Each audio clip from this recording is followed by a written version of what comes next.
Bismillahirrahmanirrahim. Assalamu alaikum students. Here I am your teacher with the first lecture of the chapter Introduction to Visual Basic. So first of all, let's understand these words individually.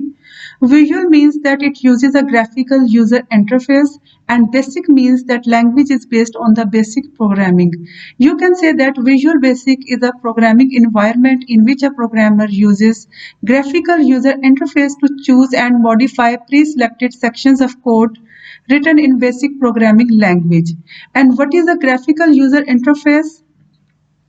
A GUI, or you can say a graphical user interface, is a system of interactive visual components for computer software. Here you can see that a GUI displays objects that carry information and represent actions that can be taken by the user.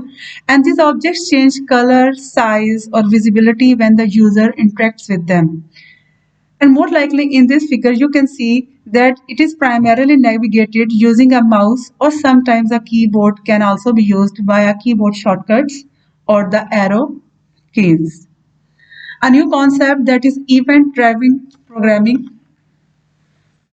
We can say that Visual Basic is an event-driven programming. How? First of all, let me tell you that what is an event. An event is basically an action. For example, you are clicking a mouse or double clicking a mouse, moving the mouse, clicking on an item, selecting an item from a list. All these are considered as actions.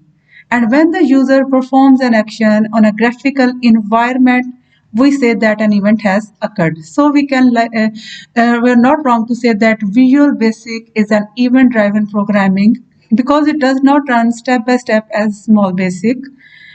You can click on any control at any time because each control is programmed independently. So now let's have an overview of Visual Studio. Here you can see it is your Visual Studio. Under Start, click on New Project. Under Installed Templates, click on Visual Basic.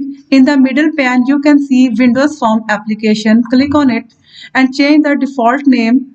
You can name it any meaningful name, like you can name it as Welcome, and then click OK.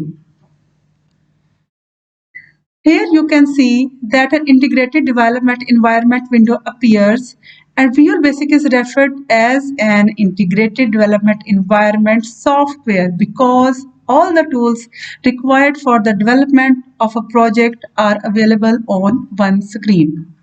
I hope you understand today's lecture. Go through these pages thoroughly and try to grab the concepts. Until then, thank you. Stay blessed. Allah Hafiz.